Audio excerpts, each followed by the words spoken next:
Now let's see the absorption and action spectrum. सबसे पहले absorption spectrum को देखते हैं। A graph showing the absorbance of different wavelengths of light by a photosynthetic pigment.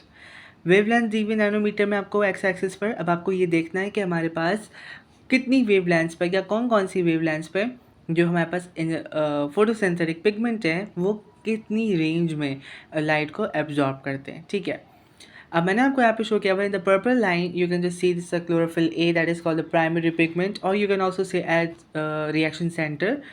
Chlorophyll A सबसे ज़्यादा अच्छी खासी जो लाइट एब्जॉर्ब कर रहा है, ठीक है, बिकॉज इट्स एब्जॉर्प्शन स्पेक्ट्रम, यानी कि हमारे पास प्राइमरी पिगमेंट्स होते हैं और एसेसरी पिगमेंट्स। ठीक है, ये जो लाइट एब्जॉर्ब कर रहे हैं ये कौन सी वेवलेंथ पे सबसे हाई लाइट एब्जॉर्ब कर रहे हैं। जैसे मैंने आपको बताया था अपना थर्ड वीडियो में, मैंने बताया था कि हमारे पास फोटो सिस्टम के अंदर जो प्राइमरी और एसेसरी पिगमेंट्स होते हैं वो लाइट को ट्रैप करते हैं। They are having the ability to absorb different wavelengths of light. ठीक है, तो वो सारा यहाँ पर आपको डिफरेंट डिफरेंट फोटोसेंसरिक पिगमेंट का दिया हुआ है, सच एज कैरोटेनॉइड्स। आपने देखा होगा यहाँ पर कि ये 450 नैनोमीटर्स पर ज़्यादा एनर्जी एब्जॉर्ब करें, plus between the 500 and 550 nanometre के बीच में जो आपको दिखाई दे रही लाइन ये हाईएस्ट एब्जॉर्ब कर रहे हैं।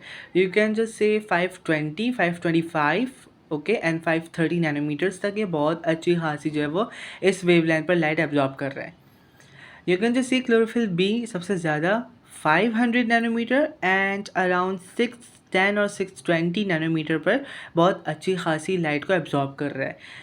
ठीक है, लेकिन यही जो क्लोरोफिल बी है which is shown in the green line, ये 550 नैनोमीटर पर बहुत कम लाइट एब्जॉर्ब कर रहा है। यानी अगर 550 नैनोमीटर की लाइट पड़ रही है लीफ पर तो ये जो है वो लाइट को रिफ्लेक्ट कर देगा रेदर देन एब्जॉर्बिंग इट। ठीक है, ऐसे क्लोरोफिल ए अगर आपको दिखाई दे रहा होगा सो 460 टू 470 और मे बी 480 नैनोमीटर, और वहीं पर ही 610 और 600 नैनोमीटर पर ये सबसे ज़्यादा एनर्जी को लाइट को एब्जॉर्ब कर रहे हैं।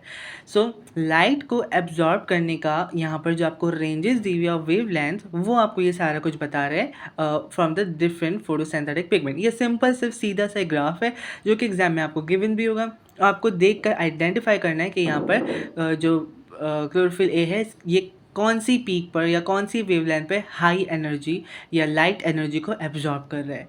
ठीक है, so this is the action absorption spectrum and this is very simple because इसमें आपको जो है वो डिफरेंट डिफरेंट वेवलेंथ्स बताई हुई हैं। ठीक है, और डिफरेंट डिफरेंट पिगमेंट्स कौन कौन सी वेवलेंथ्स पर ज़्यादा एनर्जी एब्जॉर्ब कर रहे हैं और कम एनर्जी एब्जॉर्ब कर रहे हैं। ठीक, मीन्स लाइट एनर्जी। ठीक, तो ये इंडिविजुअल है, ये सारा make sure it is individual. यानी कि जो पर्पल लाइन है, क्योंकि मैंने डिफरेंट कलर्स यूज़ किया, यहाँ पे पर्पल के लिए मैंने क्लोरोफिल ए यूज़ किया, कैरोटेनॉइड्स के लिए मैंने you can just say it as yellow colour हो गया, ठीक है, या ब्राउनिश येलो टाइप, ठीक है, सो कि मिक्सचर है। ठीक, और क्लोरोफिल बी के लिए मैंने जो यूज़ किया है that is green colour.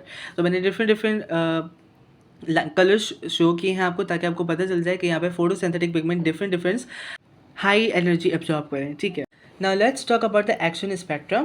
It is a graph showing the effect of different wavelengths of light on a process. For example, rate of photosynthesis. क्या मतलब है इस चीज़ का? इसका मतलब है ओवरऑल इफेक्ट।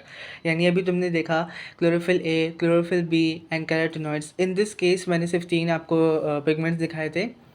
अब आपने देखा होगा कि 400 टू 500 नैनोमीटर पे जो most of the photosynthetic pigment are absorbing high light energy. High light energy absorb, ज़्यादा लाइट एनर्जी एब्जॉर्ब करेंगे, ज़्यादा लाइट डिपेंडेंट रिएक्शन, ज़्यादा light independent reaction go through it करो तो तुम्हें पता चलेगा कि हाई रेट ऑफ फोटोसिंथेसिस होता है। हैंस मैंने यहाँ पर लाइन में शो किया कि 400 टू 500 नैनोमीटर पर रेट इंक्रीज हुआ भाई। मैंने आपको बताया था कि 550 पे आपने भी अभी अभी रिसेंटली भी अपने ग्राफ में देखा है एब्जॉर्प्शन स्पेक्ट्रम में कि 550 नैनोमीटर पे बहुत कम लाइट एब्जॉर्ब हो रही है, ज़्यादा से ज़्यादा वो रिफ्लेक्ट कर रहे हैं। ठीक है, उनकी पीक्स बहुत गिरी हुई हैं जिसकी वजह से रेट ऑफ रिएक्शन डिक्रीज़ हुआ हुआ है। तो यहाँ पर रेट ऑफ रिएक्शन डिक्रीज़ हुआ हुआ है। अब 600 टू 700 नैनोमीटर्स का अगर तुम देखो और 700 और 600 के बीच में अगर तुम थोड़ा देखो which is closer to 700 nanometre, rate अचानक से इंक्रीज़ हुआ हुआ है। इसका मतलब ये है कि यहाँ पे क्लोरोफिल बी, क्योंकि chlorophyll B and chlorophyll A are also absorbing more light energy and having high peaks, जिसमें तो क्लोरोफिल बी की तुमने जो पीक है वो बहुत ही हाई देखी थी। इसका मतलब कि वो ज़्यादा एब्जॉर्ब कर रहा है। लाइक क्लोरोफिल ए भी कर रहा है लेकिन क्लोरोफिल बी ज़्यादा कर रहा है। तो ओवरऑल इम्पैक्ट क्या आ रहा है? फोटोसिंथेसिस का रेट इंक्रीज़ हो रहा है। तो एक्शन स्पेक्ट्रम तुम्हें बताता है कि ओवरऑल जितने भी हमारे पास फोटोसेंसिटिव पिगमेंट है, जो भी जितनी भी लाइट एनर्जी एब्जॉर्ब कर रहे हैं, उसका इंडिविजुअल सबका कंबाइन करके तुम्हें ओवरऑल रिजल्टेंट दिखा रहे हैं. Like if you have choose physics या केमिस्ट्री, तो ये वर्ड यूज़ करना बहुत आसान है कि इंडिविजुअल का सम तुम्हें पूरा परफेक्ट रिजल्टेंट दिखा रहे हैं. I hope you understand about this.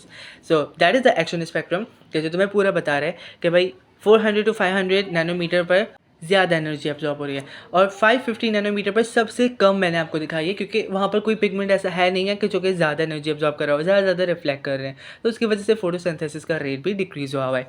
So that is all about the action and absorption spectrum. इसको थोड़ा गो थ्रू कर लेना. I hope that very easy.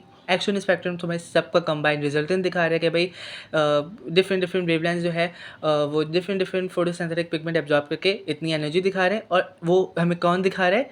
Absorption spectrum. Action वाला हमें क्या दिखा रहा है? ओवरऑल कंबाइंड, कि भाई उसने इतना किया था लेकिन दूसरे वाले ने थोड़ा ज़्यादा कर लिया था, तो रेट उस लिहाज से बढ़ गया. फिर एक पॉइंट आया, जैसे यहाँ पे 550 नैनोमीटर जिसमें कोई भी नहीं कर रहा है, बहुत कम कर रहे हैं, बहुत लो रेट है, तो ओवरऑल रेट उसका डिक्रीज़ हो गया. So that's all about it.